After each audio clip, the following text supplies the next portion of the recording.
أشهد أن لا إله إلا الله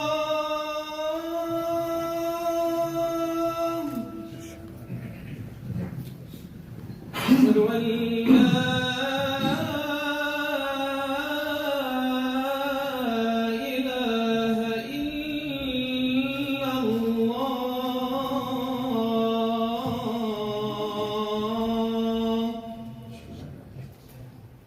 أشهد أن محمدا رسول الله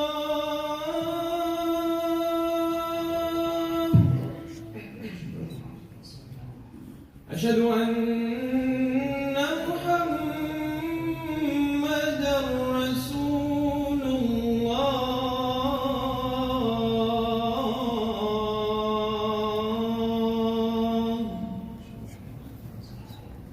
حي على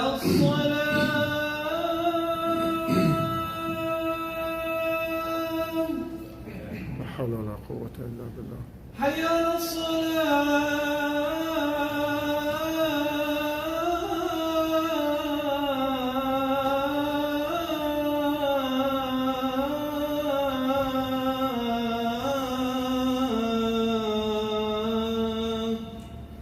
لا حول ولا قوة.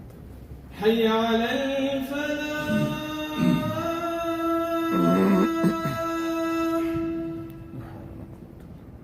حي على الفلاح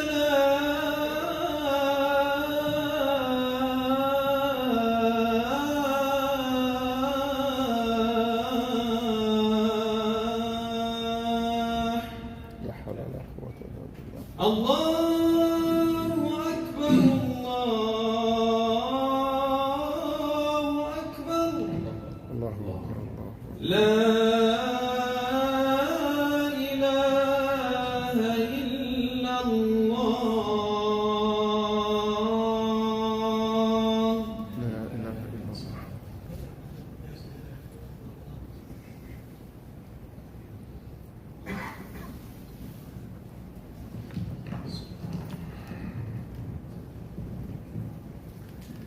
إن الحمد لله نحمده ونستعينه ونستهديه ونستغفره ونعوذ بالله من شرور أنفسنا ومن سيئات أعمالنا من يهده الله فهو المهتد ومن يضلل فلن تجد له وليا مرشدا وأشهد أن لا إله إلا الله وحده لا شريك له وأشهد أن محمدا عبده ورسوله بلغ الرسالة وأدى الأمانة ونصح الأمة وكشف الغمة وجاهد في الله حق جهاده وتركنا على المحجة البيضاء ليلها كنهارها لا يزيغ عنها إلا هالك فصلوات الله وسلامه عليه وعلى آله وأصحابه ومن سار على نهجهم واقتدى بسنتهم وهديهم إلى يوم الدين أما بعد. My dear respected brothers and sisters, Assalamu alaikum wa rahmatullahi wa barakatuh. We are continuing our series of khutbah entitled Immigration and Integration, Al-Hijrah wal-Indimaj. And we are trying to cover in this series the most important strategic work of our Prophet Muhammad sallallahu alaihi wasallam and his companions over the course of 10 years in the Madinah. The work in building the Muslim community identity, the work in integrating in da'wah and reforming all aspects of life, such as the moral, social, educational, intellectual, political, economic, health, and even environment.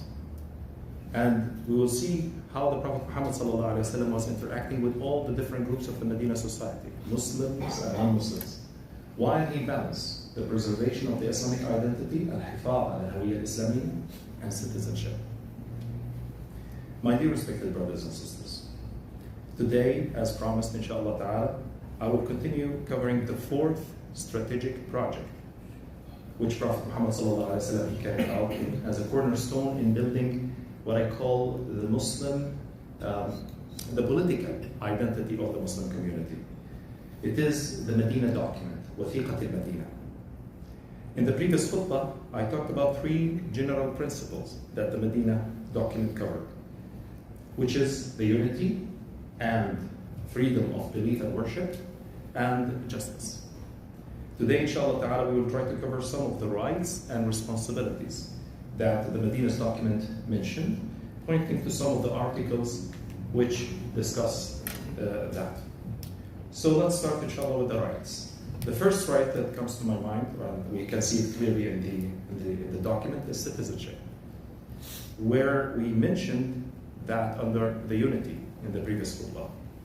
And just to remind you that we said that the document stated إن يهود بني عوف أمة مع المؤمنين, that the Jews of Bani Auf, they are a nation with the believers, which includes the right of citizenship for the Jews and also all the non-believers, because even the document mentioned all the major tribes in the Medina by the name. So it was not only for the Jews, all the people in the Medina, Muslims and non-Muslims. As long as they have the residency in the Medina, number one, and they are committed to the Medina bylaws and constitution. Then we talked about another right, which is the freedom of belief and worship. And if you recall, we mentioned that the document talked about لِلْيَهُودِ دِينُهُمْ وَلِلْمُسْلِمِينَ دِينُهُم, that the Jews, they have the religion, and the Muslims, they have theirs. The freedom of belief and worship is granted to everybody. And we mentioned that this is a principle in Islam. If you look at the Quran, which is our constitution, universal constitution from Allah subhanahu wa ta'ala, mentioned that clearly in Surah Al-Baqarah, لا إكراه في الدين, which means there is no compulsion in religion. And we mentioned that if you look and study the Islamic history without any bias and study it thoroughly, you will start to realize that the concept behind conquering the new lands in Islam was mainly to remove the aggression away from the people, number one, and to deliver the clear message of Islam without any type of distortion to the people. And the third important thing is to give them the complete freedom of belief and worship. So if they don't want to become a Muslim, and still they can live in the Muslim country and have all the rights and responsibilities for the citizen that the citizens they will have. So Islam doesn't have an issue with that. And they don't have even to pay zakat like the Muslims. What they pay is something we call a jizya. And the jizya also, there is a misconception about that too. The jizya, for example, it's not obliged on the women or the kids or the elder people.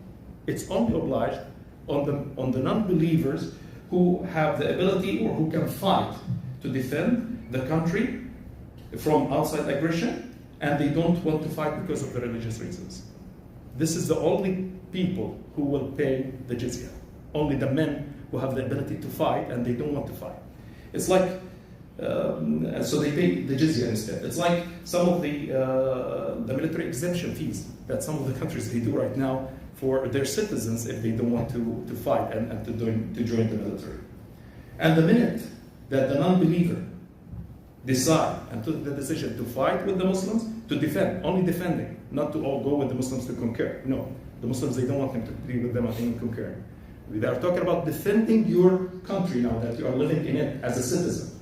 So the minute he will start to take the decision that he will defend the country, the jizya will drop. And I learned that actually from Suraq ibn Umar when he dropped the jizya on the people of Armenia, and that was on the 22nd of the Hijrah. Also, I learned that when they fought with the Muslims to defend the country. And also from Habib ibn Maslam al-Fihri, when he dropped that on the people of Antakya. And also from Abu Ubaid ibn Jarrah, when he dropped it on the people from Al-Jarajima, which is at the border between Turkey and Syria. Add to this, even at the peak of the Islamic empire expansion, the jizya amount did not exceed 4 dinar per year. 4 dinar per year. It's like a symbolic fee. It's not basically, they don't want money from the people. It's just a symbolic fee. And if the person, he was poor and he was not even able to pay it, they will drop it. So for my understanding, the way that I read the seerah and the way I read the history of Islam, Islam conquering is not to collect money or to force people on Islam, as they unfortunately promote. Islam goals was much higher than that, much higher than that. Is mainly to remove any type of aggression forced on the people, to deliver a clear, undistorted message to them about Islam, and also to give them the freedom to select, hoping that they will select Islam one day and to save themselves from the hellfire. The third thing, the third right that mentioned in the Constitution is the freedom of ownership, الملكية, حرية الملكية. And as the document mentioned, وعلى المسلمين نفقتهم. And the Jews, they have to spend on themselves, and the Muslims, they have to spend on themselves. Which means the freedom of ownership and the financial independence. The financial responsibility of the Jews and all the Medina's citizens, basically, it's completely independent and preserved, away from the financial responsibility of the Muslims. The fourth right is safety. And safety is a right and is a principle also in Islam. Safety. The document stated, من خرج آمن ومن قعد آمن بالمدينة إلا من ظلم وأثم. That whoever goes out or whoever stays in the Medina is safe, except the aggressor and sinful person. Because the judiciary system, basically, it will track him to get back the rights to the people, of the people. So the Medina is a safe sanctuary for all citizens, different races, different religions, or origins. And this safety, even in Islam, it extends to what we call al-darurat al-khams, the 5 necessities. The safety, we are talking about حفظ النفس, حفظ العقل, والدين, والمال, والنسل.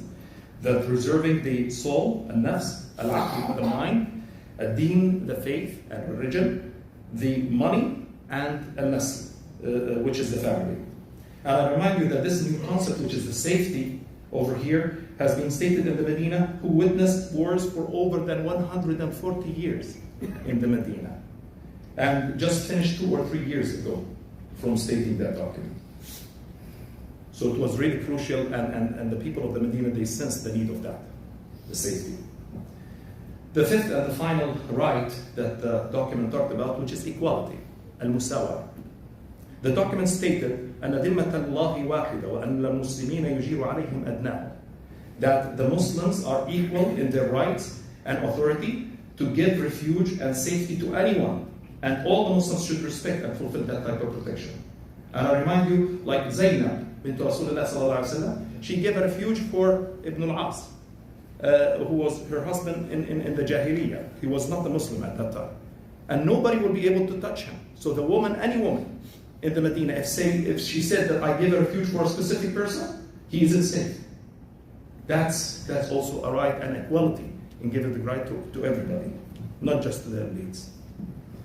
Also the document mentioned, وأنه من تبعنا من يهود فإن له النصرة والأسوة غير مظلومين ولا متناصر عليهم. And those whoever follows us from the Jews have the full equal support.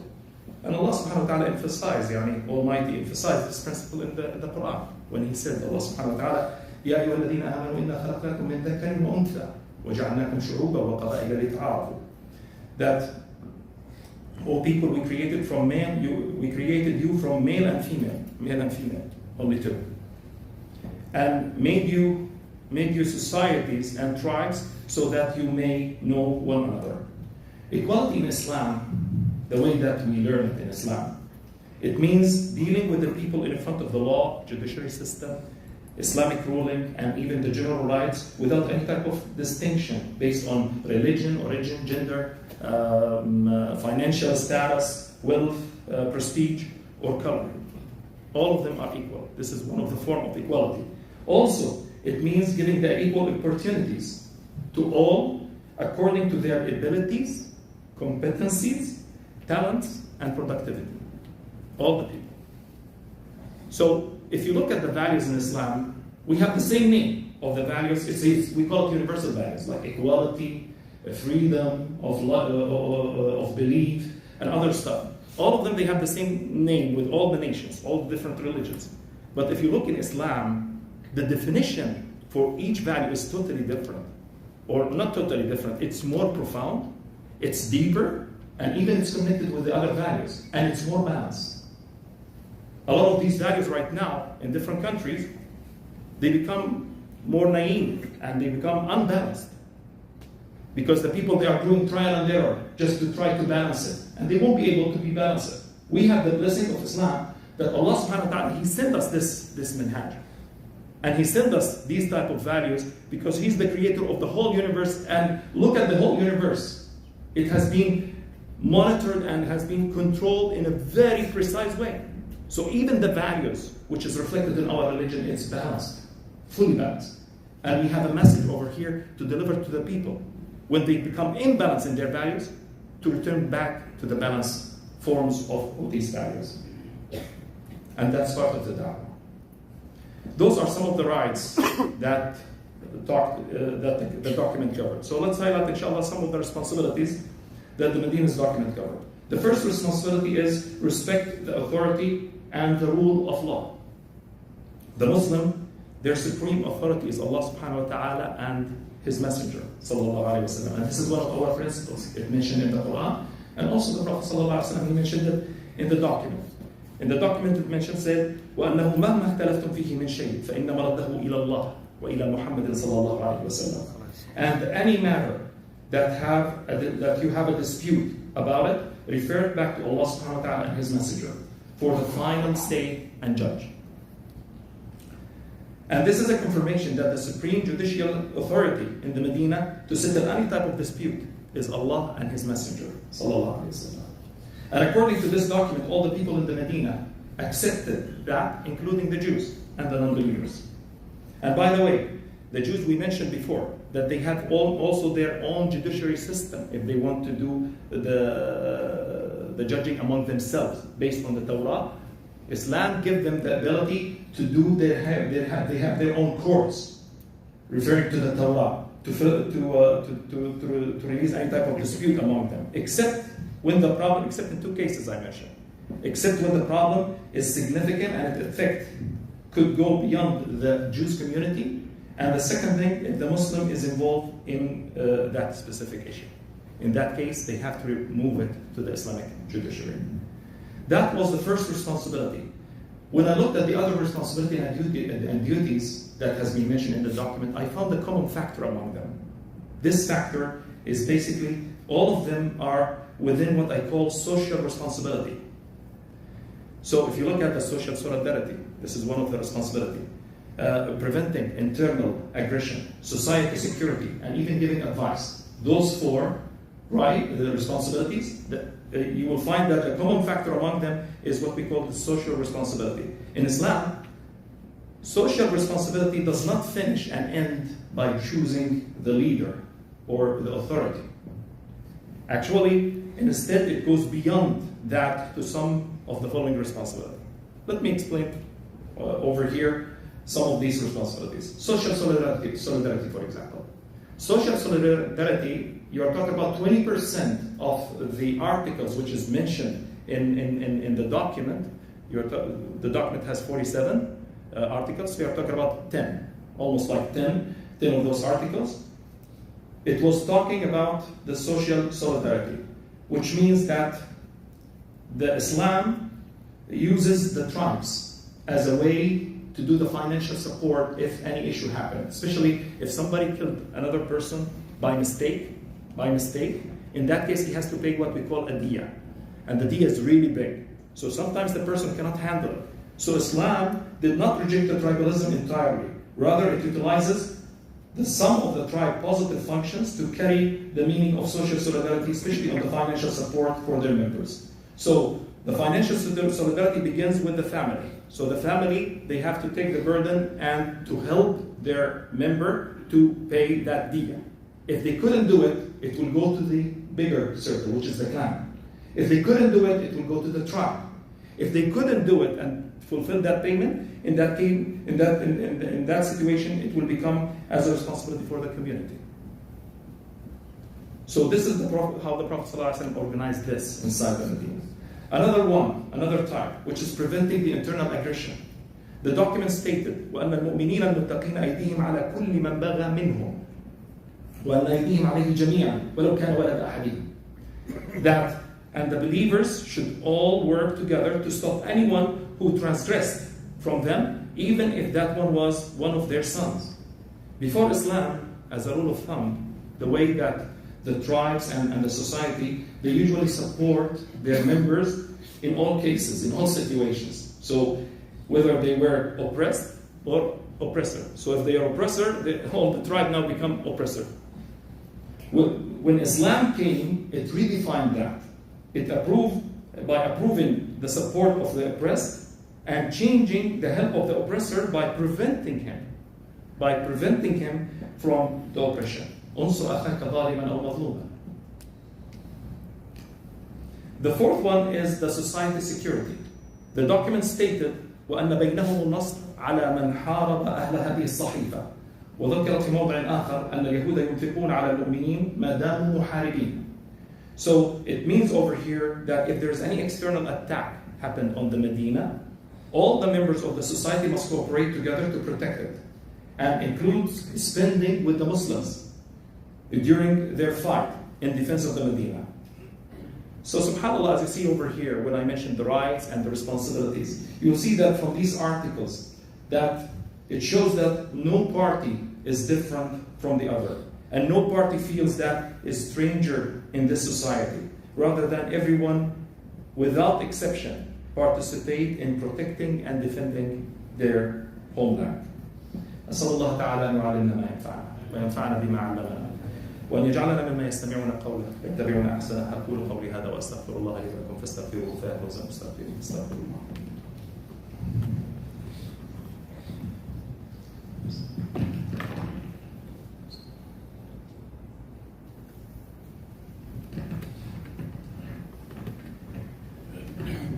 الحمد لله والصلاة والسلام على رسول الله وعلى آله وصحبه ومن تبعهم وسار على نهجهم واهتدى بسنته وهديه إلى يوم الدين أما بعد. My dear respected brothers and sisters, as usual I will conclude the subject of my khutbah today, which is about the Madinah document, with a set of lessons learned, recommendations, and even some of the proposed projects, in a way to transfer these type of abandoned sunnahs and abandoned practices, and to move it from the theoretical dimension to the practical reality. And the following some of those recommendations. The first one that I focus on, and maybe I mentioned a little bit in my previous khutbah, but it's very crucial and it's very important, and we need it in a dire need to it today, which is the Muslim community unity over here in Canada. Muslim community unity. We are in a dire need today for what I call ummah fiqh, and I repeated that in multiple of my khutbah. We need ummah fiqh, and to focus in it more than focusing on the minority fiqh. Especially when we are talking about tackling the significant and big projects, significant issues and big projects, such as Islamophobia. Or when we talk about what they teach our kids in the public schools, from principles that protect our Islamic and principles and Islamic values. So these are big projects, cannot be handled by one organization. We should work all together. We should learn how to work as an ummah. We should revive this concept, the concept of ummah. Otherwise, we will not be able to solve it. We cannot solve these type of issues and achieve these type of big projects in the minority mindset. We need to do a paradigm shift. We need to shift to the ummah mindset, the same mindset that the Prophet ﷺ and his companions they had. Regarding Islamophobia, those who are Islamophobic, they don't differentiate between your son and my son. They don't differentiate between a Muslim who pray in a Dar or MNN or ICCO or ISNA or ICNA. All of them for us, all of us are the same. They will attack us all. So why don't we work as a whole, as an ummah? This is my question. We have the complete freedom. We have the complete freedom to do that. And Allah subhanahu wa ta'ala will hold each one of us accountable for that. Back home, we used to say, we don't have ability to do it. Now you have the full freedom to do it. We have no restrictions in our religion, nor in Canada bylaws, to work together as an ummah. The only limitation that we have is in our minds. And what we imported with us from inherited local cultures that we experience in our countries. We need to look beyond our mosques, our centers, and our schools' walls. We need to look beyond the different organizations' membership. We need to break what I call it right now, the 21st century. We created by our hands over here. With our full will, we created over here. We created a tribal isolation. Adar tribe, MNN tribe, ICCO tribe. We isolated ourselves. This is not right. I'm not talking over here not to have organizations. No, it's good to have a variety and have a lot of organizations. But at least not to isolate ourselves within these walls. And at least work together as an ummah, especially in the big issues. And now it's threatening every one of us. Maybe before 10 years, you didn't have an issue about Islamophobia. You didn't have issues about the principles which is tackling our kids. But now we are in a dire need to do it. It's a darura. We need to deal with each other as we are here to complete, not to compete with each other. We need to start to see each one of the Muslims in the community over here as a valuable resource. And this is what the companions they learned from the Prophet Muhammad sallallahu alaihi wasallam. Umar ibn Khattab, in his speech, he used to say, أنت على ثغرة من ثغر الإسلام. He was talking to all the Muslims, not only to the elite of the Sahaba and the companions. أنت على ثغرة من ثغر الإسلام فلا يبتين الإسلام من قبلك. You are on one of the loopholes of Islam. So be careful that Islam will not be attacked from the area that you guard. So I believe that the first practical step toward the unity, beside the paradigm shift that we have to do it in our mind, is to do the communicating. Is communicating with each other. And we can achieve that simply by creating the Muslim Council that includes all the masajid, all the centers, all the organizations, to share and synchronize and not to duplicate the work. Not to put a mosque beside another mosque. Or when the person built the school, just to put the school beside him. We shouldn't do that. So if we don't have that type of communication, we cannot do that type of organization. Some of you, they will say, okay, we created a Muslim Council before. Because we didn't, and it dissolved. The reason of that, because we didn't go to the third step, the important step, which is putting on the table, after you create that type of body, you need to put on the table the big issues that everybody has a share of it. They have to work together on the project. And we have right now, our plate is full. I can put 4 or 5 big projects that everyone has a share of it. And none of them can do it separately and individually. So we need to revive that. Because the rest of that, when we talk about politics, when we talk about economics, the big project, you will never, ever be able to do it without the unity. And this is why the Prophet ﷺ, the first thing he started with in building the community identity, he started with the mosque, the real message of the mosque, that everybody prays and see each other on a daily basis, 5 times a day. And the second thing is the brotherhood. Then he started with the big project.